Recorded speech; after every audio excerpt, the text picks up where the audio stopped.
So we're about to have a conversation about a topic that becomes more urgent as AI moves deeper into real-world systems. As organizations integrate AI into core operations, they're not just gaining new capabilities, they're also introducing new vulnerabilities. We caught some of that just moments ago. So the question becomes then, how do we defend systems now when attackers are using AI to amplify and magnify their attacks, exploiting more weaknesses more effectively than ever before?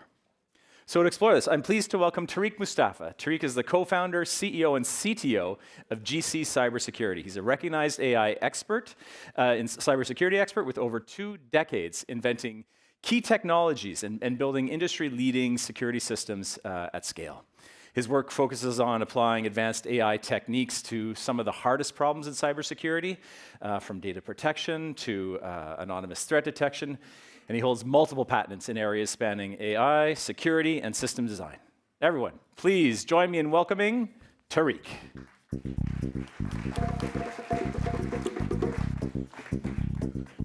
Tarique, have a seat. Thank you very much.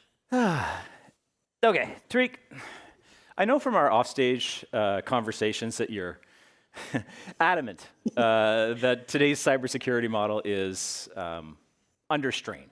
Mm-hmm. So what, in your view, is breaking down most quickly as AI enters the picture? Yeah, sure. So there are actually 2 cataclysmic effects going on right now. One pertains to cybersecurity itself as a paradigm, as a domain of discourse, and the other one is the advent, and I'm using the terminology advent of AI. Advent of AI, yeah. Because this is the 3rd advent of AI in my own life. Anyways. 3rd time around? 3rd time lucky? Absolutely, absolutely. So the thing is that from cybersecurity point of view, it is going through failure by design, unfortunately. It's not the case that the algorithms which were devised to protect against cyber attacks, they don't work. They work, but they were designed for a very different world. Now the world has changed, especially with the advent of AI. The speed of attacks has gone astronomical. The complexity is unbelievable. And the rate at which the bad guys are using AI tools to devise new attack and create new attack surfaces is mind-boggling, never seen before. Keep in mind that cybersecurity is actually cyber warfare now. Sure. Yeah. Right? And the attacker will always have the upper hand, unfortunately. That's the nature of the reality there. So they are using AI very effectively in designing new attack vectors and attack surfaces. But unfortunately, AI is not at this stage right now where it can help to the same extent the defender. And that's a very big issue right now as we speak. Advantage attacker. Advantage attacker. This is asymmetric warfare. Asymmetric warfare, what has happened is that basically the bad guys, they have moved the goalpost. So the goalkeeper is standing there trying to defend a goalpost which is not there anymore. So the thing is that new technologies and solutions need to be found within the domain of cybersecurity itself. That's number 1. And the number 2 is that AI also needs to grow much further to actually be useful to the same, at least to the 90% of the same extent as it is useful now for the bad guys. So where do you think organizations are kind of misreading the problem or relying, maybe more realistically, relying on assumptions that no longer hold? Sure. See, AI has eliminated what we call the margin for error in favor of the attackers. Okay. So yes, agentic AI we heard a lot since yesterday, and and autonomous AI and all of those things. They are very good concepts. Someday they will happen, but unfortunately today is not that day. And there's a lot more foundational research needs to be done in the areas of knowledge representation, inference, and analysis, and all of those things, to come up with a cohesive set of tools to enable autonomous cybersecurity. The speed of the attack, like I mentioned, has grown astronomically high, right? We have to take the human out of the equation. Yeah. to the greatest extent. Otherwise, we cannot match the speed of response that is required. Of course, yeah. Earlier systems are built for maybe daily, hourly, you know. Some of the attacks were discovered 6 months later after the fact.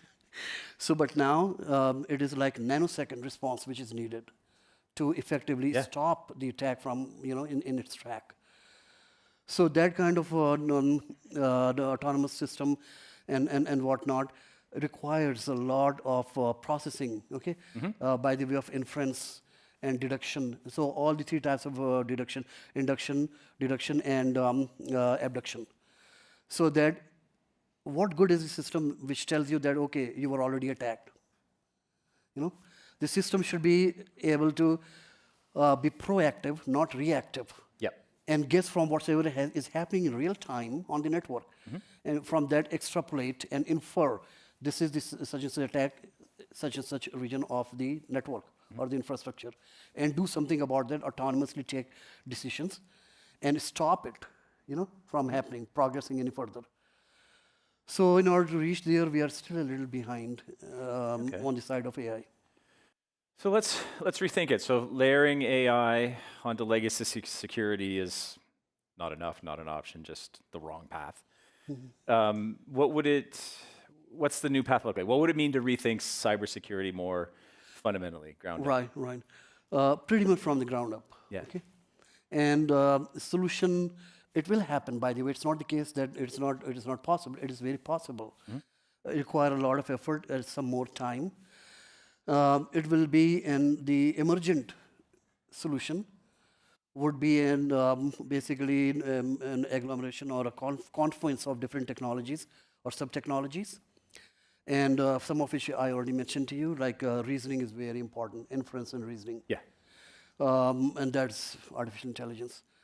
So there should be an amalgamation of all of these technologies with newer algorithms, for example, to detect, to correlate different events from the network in real time simultaneously and say that this looks like an attack. Okay. So an amalgamated solution will emerge someday. I'm very hopeful. In fact, we have already an early stage solution for that one. We just shipped an RSA conference earlier 2 months ago in California. So, but still, I'm not going to claim that it will give you 100% protection. That is a very dangerous claim to be made by anybody, in this day and age. But it will give you near 5.9 confidence. That's exactly what I wanted to ask you. So they start to do this differently. What changes first? And there's a question that came in. Now we talked about the gap between identifying a vulnerability and the time to fix it has collapsed. So when you start to do this right, do you address that? And what other advantages start to emerge? Yes. So basically, all of those vulnerabilities should be detected in real time. We should not previously detected when the system was on the manufacturing anvil. Right. So a lot of people talked about, they do testing and all of those things before deployment.